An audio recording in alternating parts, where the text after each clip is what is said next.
most unpredictable actors sits across from daytime television's most controversial host, and a simple interview about his latest film turns into the most explosive confrontation ever caught on live television? You're about to witness Nicolas Cage like you've never seen him before, and trust me, you won't believe what comes out of his mouth. Make sure to hit that subscribe button and drop a comment below because this is going to be absolutely wild. The View's studio buzzed with anticipation as Nicolas Cage settled into the guest chair, his signature intensity already palpable even in casual conversation with the other hosts. He was there to promote his latest thriller, but Joy Behar had other plans entirely.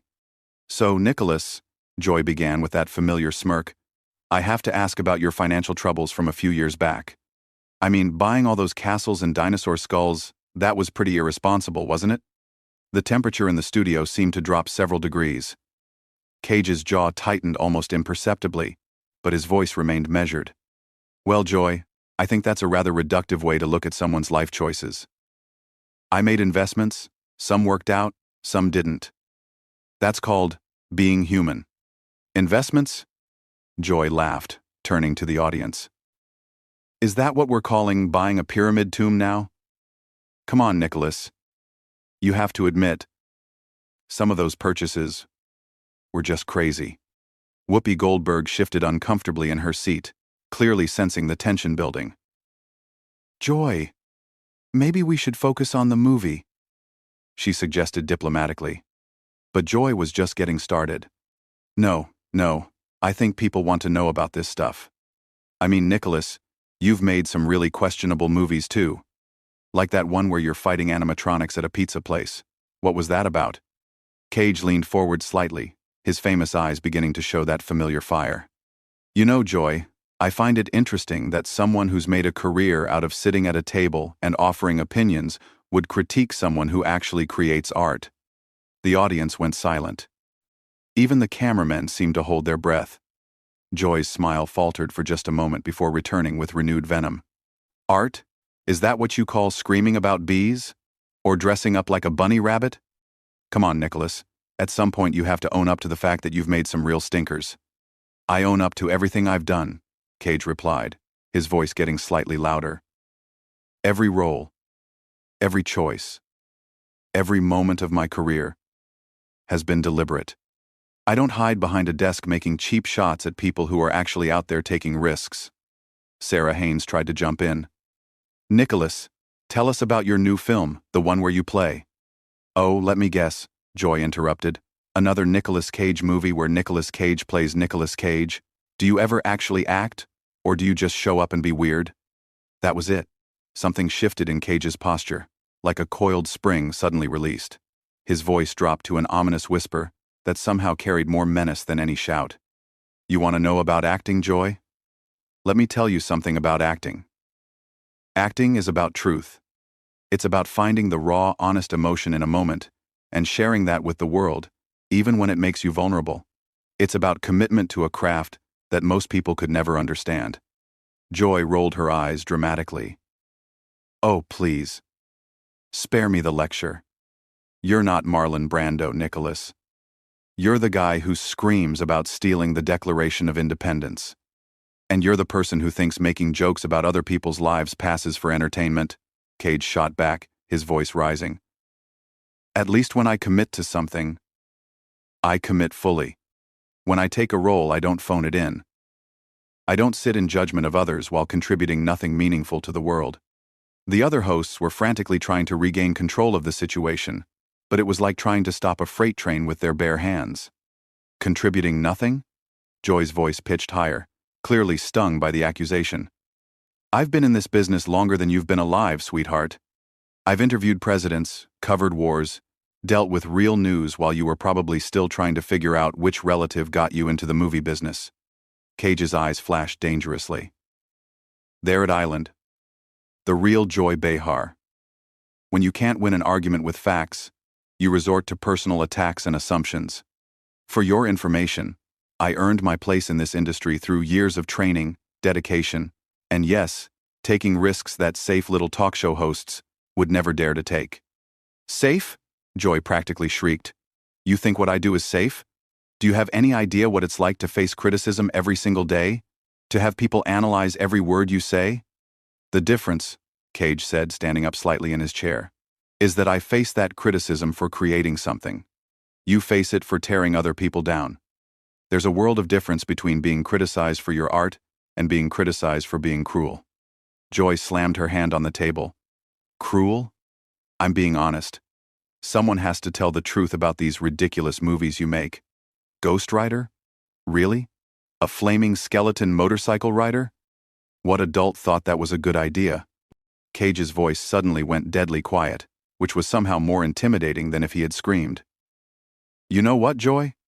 I'm beginning to understand why people change the channel when you start talking. The studio audience gasped audibly at Cage's cutting remark about people changing the channel.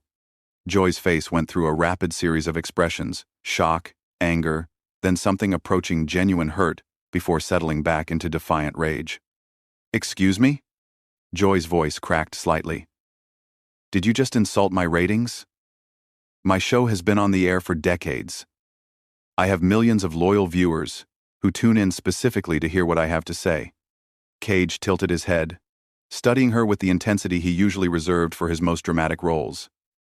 And yet here you are, using your platform to attack a guest instead of having a meaningful conversation. Tell me, Joy, when was the last time you created something that brought joy to people instead of just stirring up controversy?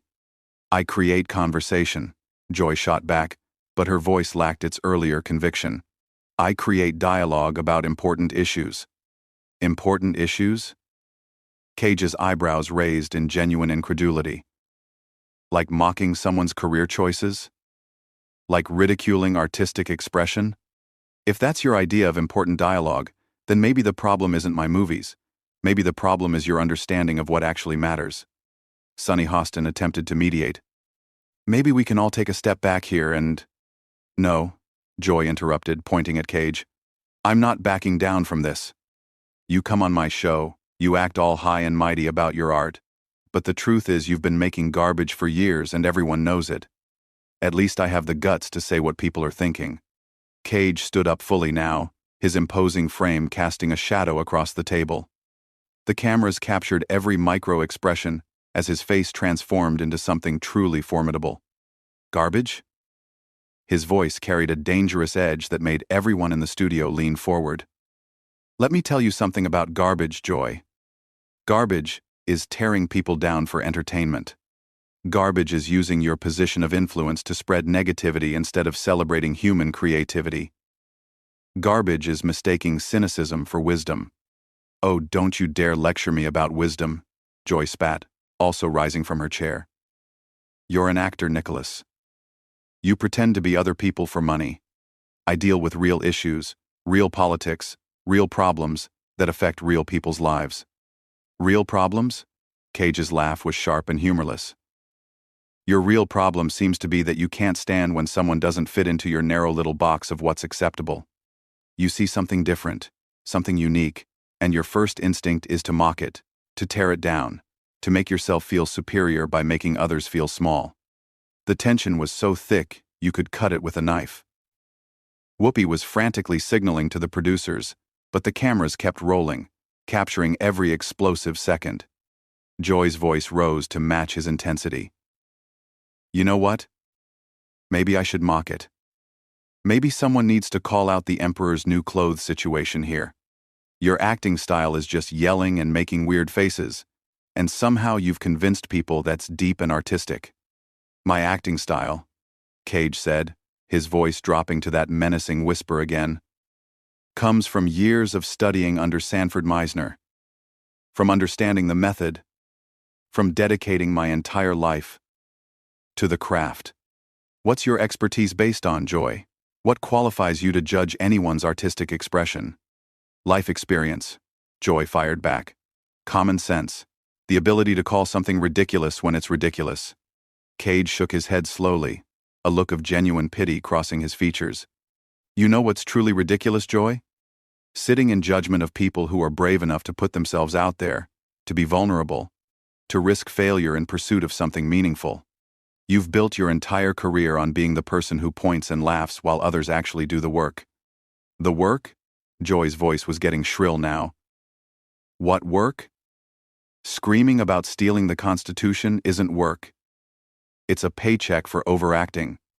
And what you do isn't even that, Cage replied coldly. At least when I overact, I'm trying to give an audience an experience, trying to make them feel something.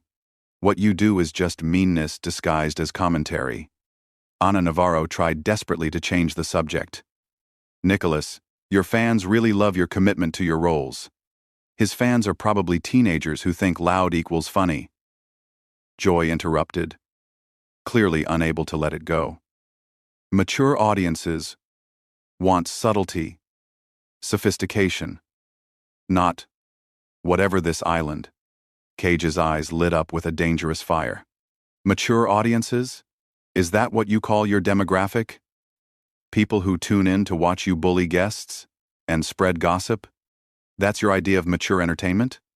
I don't bully anyone, Joy protested, but her voice wavered. I ask tough questions. I hold people accountable. Accountable for what? Cage demanded. For daring to make choices you don't approve of? For having the audacity to be different? For refusing to play it safe like you've done your entire career? The accusation hit its mark. Joy's face flushed red with anger and something that looked suspiciously like shame. Play it safe? She sputtered. Do you think what I do is safe? Do you think it's easy to sit here every day and deal with criticism from people like you who think they're better than everyone else? I don't think I'm better than everyone else, Cage replied with deadly calm. But I'm starting to think I'm better than someone who uses their platform to spread negativity and call it journalism. Joy's face went through a kaleidoscope of emotions at Cage's cutting assessment of her platform. For a moment, genuine hurt flickered across her features before being quickly replaced by pure, undiluted fury. How dare you? She hissed, her voice trembling with rage.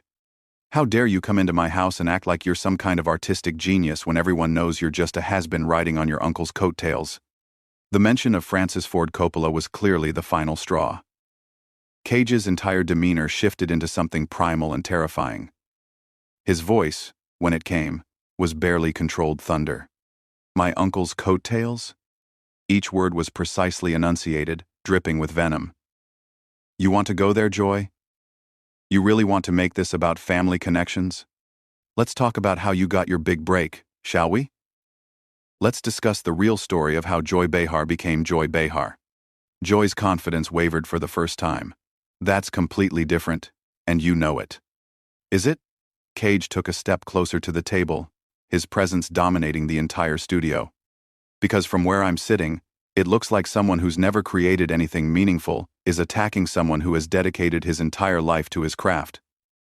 And now you want to make it personal? The other hosts had given up any pretense of controlling the situation. Whoopi was staring in fascination. Sarah had her hand over her mouth, and the audience was dead silent, witnessing television history unfold. Personal? Joy's voice cracked with hysteria. You made it personal when you insulted my intelligence, my career, my viewers. You think you can come on here and act like some tortured artist when everyone knows you're just a joke. Cage's laugh was sharp and bitter. A joke? You know what's a joke, Joy? The fact that you think tearing down other people makes you important? The fact that you believe cynicism is the same thing as wisdom. The fact that you've spent so many years being negative that you've forgotten what it's like to actually contribute something positive to the world. Positive? Joy shrieked. What's positive about making terrible movies that waste people's time and money? What's positive about convincing yourself that screaming and overacting is some kind of art form? Cage slammed his hand on the table with such force that the water glasses jumped. What's positive is that I try, Joy. What's positive is that I put myself out there, I take risks, I attempt to give people experiences they've never had before. Sometimes I fail, sometimes I succeed, but at least I'm not hiding behind a desk making cheap shots at people who are actually in the arena.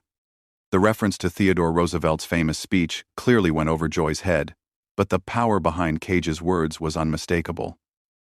His voice rose to a crescendo that filled every corner of the studio. You want to know what my movies are really about? They're about passion, about commitment, about refusing to play it safe in a world full of people like you who think the highest form of entertainment is watching someone else fail. Every single role I've ever taken, from the smallest independent film to the biggest blockbuster, has been approached with the same level of dedication and respect for the craft. Joy was backing away slightly now, clearly intimidated by the sheer force of his presence. That's all well and good, but it doesn't change the fact that some of your movies are objectively terrible. Objectively terrible according to who? Cage's voice dropped to that dangerous whisper that somehow carried more menace than any shout.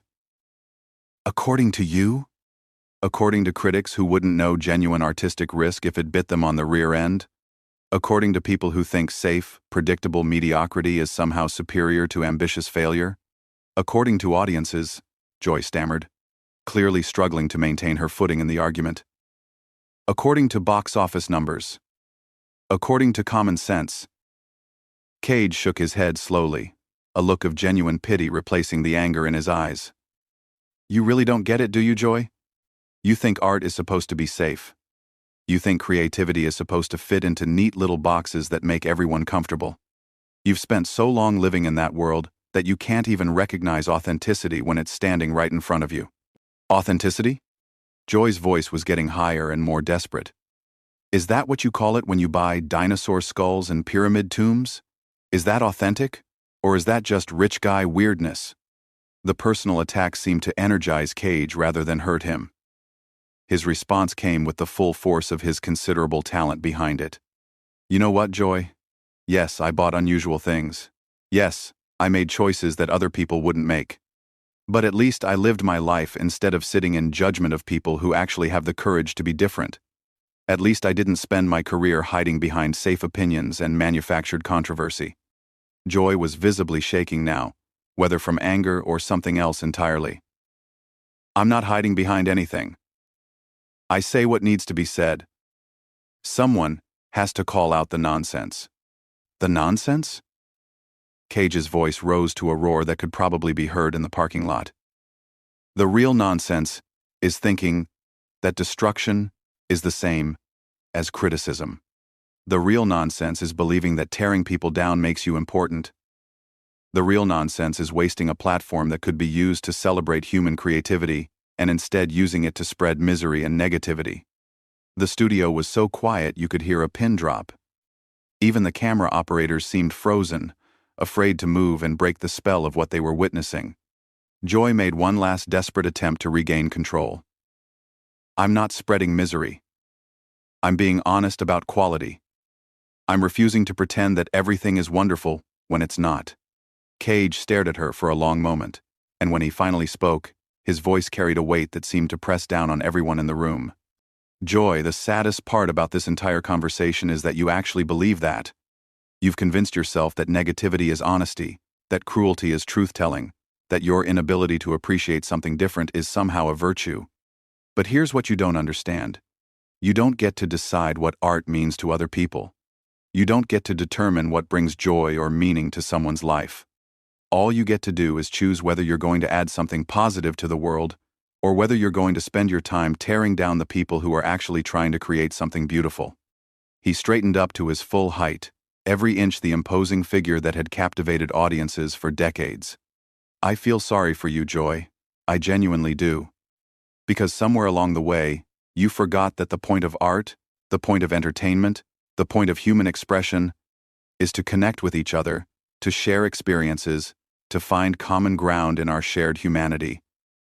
Instead, you've chosen to use your platform to divide, to mock, to diminish.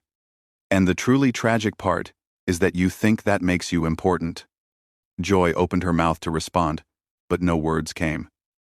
For perhaps the first time in her television career, Joy Behar was completely speechless.